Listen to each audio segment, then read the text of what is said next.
Salut à tous, c'est Roman. J'espère que vous vous portez bien. De mon côté, ça va, ça va. Ce matin, j'ai fait une vidéo sur l'entraînement de l'équipe féminine de notre faculté, notre l'école supérieure d'agronomie, ESA, au campus de Lomé. Nous avons récemment eu l'autorisation de jouer sur le terrain du pool du campus. Et bon, j'avais décidé de filmer un peu pour vous montrer un peu ce que les filles de notre faculté sont capables de faire. Bon, le niveau quand même, le niveau est un peu bas, si on va pas dire médiocre.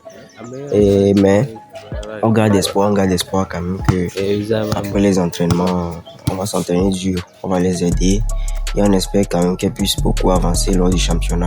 Vu que l'année passée, elles n'avaient vraiment pas bien joué et le score était médiocre. Les matchs, elles enchaînaient les défaites. Et c'était pas vraiment bénéfique pour notre établissement. Donc, on espère que cette année, ça ira mieux. Et bon, je vais pas trop monopoliser la parole. Je vous laisse regarder un peu l'exercice qu'on a fait. On a fait juste le lay-up. Je leur ai fait la passe, elles vont au lay-up. Mais juste ça, c'est quand même compliqué. Et comme je vous disais au début, le niveau, c'est quand même très très bas. Donc, il va falloir qu'on soit patient. Et c'est pas facile quand même, hein. Vu que j'étais seul aussi.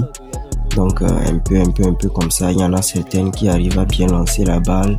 D'autres c'est les 3 pas. Bon, les 2 pas en général qui étaient compliqués. Et d'autres c'est carrément les 2 quoi. Aller bien lancer la balle, faire le contre-panneau aussi. Le contre-panneau était compliqué. Il y en a certains qui n'arrivaient pas, ils lançaient la balle en l'air, ça tombe. Et j'étais quand même un peu frustré, mais comme je l'ai dit, il faut garder son calme. C'est avec les filles, on va doucement. C'est pas pareil quoi. Donc, bon, j'espère que cette vidéo va vous plaire. Bon, je vais vous laisser quand même regarder, je vais pas trop parler.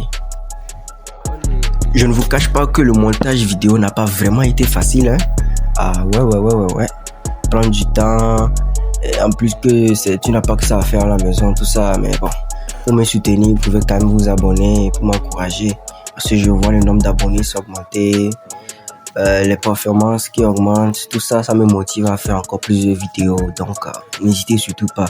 Ça, c'est gratuit, c'est facile et ça ne vous coûte rien. Juste 1 seconde, voire 2 secondes même. Et moi, ça m'en profite beaucoup, quoi. Donc, c'était la faveur que je voulais vous demander. Donc, n'hésitez surtout pas à vous abonner, à activer la cloche de notification, tout ce qu'il y a fait, commenter, etc. L'essentiel, c'est que ça m'aide dans mon travail. Le point important aussi à noter, c'est qu'il faut souvent demander la passe. Et il faut demander à ce qu'on te fasse la passe. Comme ça, il faut que ton coéquipier puisse savoir s'il peut te faire confiance. Si c'est possible de te faire la passe, tu sens qu'il y a une ouverture, tu as besoin qu'on te fasse la passe, tu te sens capable de faire quelque chose, tu demandes la passe ou carrément jusqu'à aller au lay-up comme l'exercice qui est ici. Tu demandes la passe, on te fait et puis tu vas au lay-up. Puisque si tu ne demandes pas la passe, ton coéquipier ne saura pas vraiment où est-ce qu'il va te donner la balle.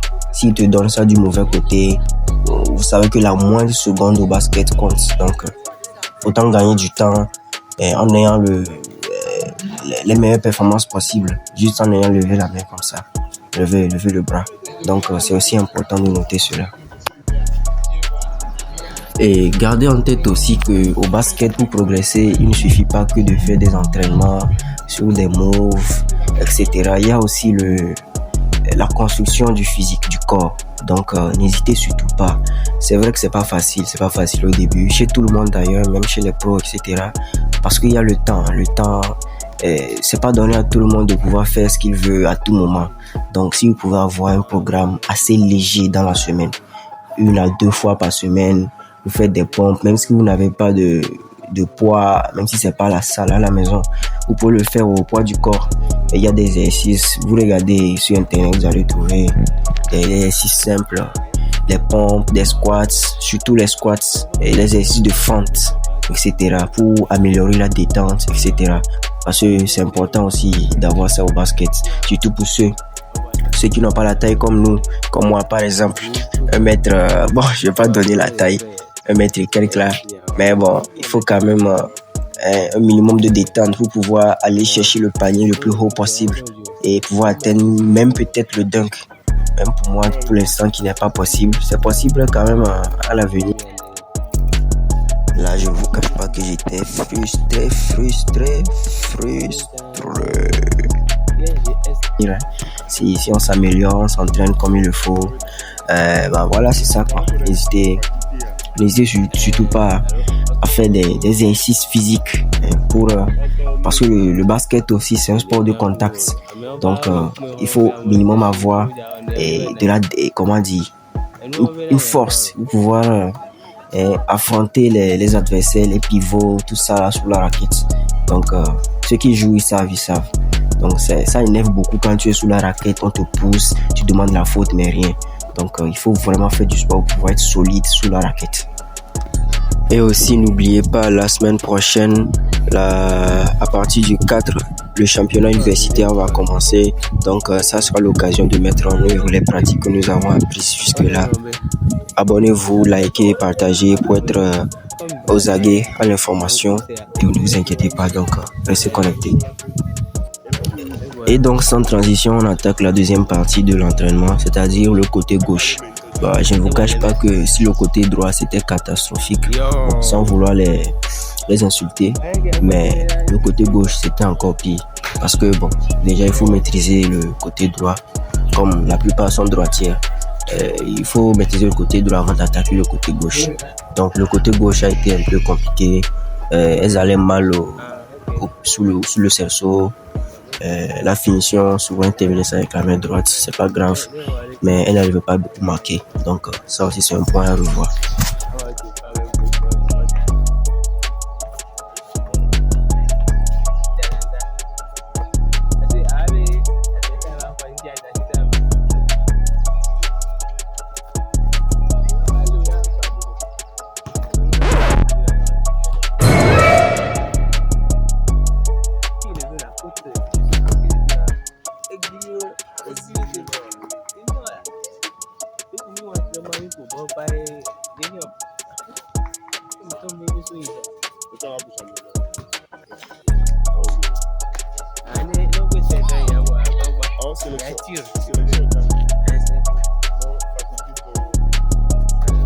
Mais dans tout entraînement, il y a toujours des surprises.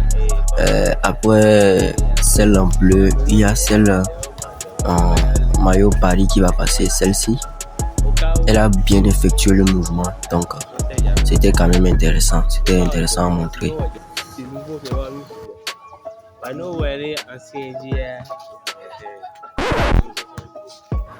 On voit ici qu'elle a du mal à effectuer les 3 pas, c'est-à-dire la double semelle. En vérité, ce n'est que 2 pas qui s'effectuent avec un début de pas 0. Donc, pour ceux qui n'arrivent pas, il faut venir avec un élan. Et quand on te fait la passe, tu entames directement ton premier pas et directement tu enchaînes avec le deuxième et puis tu vas sans souci. Bon, c'est facile à dire mais pas facile à faire quand même.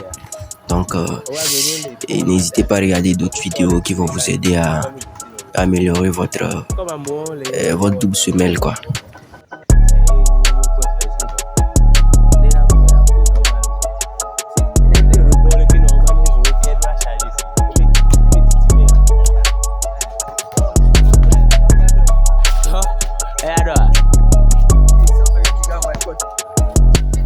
Et donc du coup, après l'entraînement, elles ont voulu qu'on fasse un petit match. Et je pense que c'est 4-4, c'est 4 contre 4. Donc on a commencé par définir les équipes et les positions à adopter. Bon, c'était quand même... il y a eu des marchés comme vous voyez tout de suite là, avec celle qui est en blanc. Ouais. Elle a fait marcher. Il y a aussi une mauvaise compréhension. La passe tout à l'heure, elle est sortie, elle n'a pas bien fait la passe. Donc ça aussi c'est à revoir. Et même le meneur au début, vous voyez qu'elle a bougé un peu ses 2 pieds. Donc elle avait marché. Donc tout ça là, on va revoir ça après. Tu vois, celle en blanc aussi, elle fait beaucoup de marchés. C'est à revoir.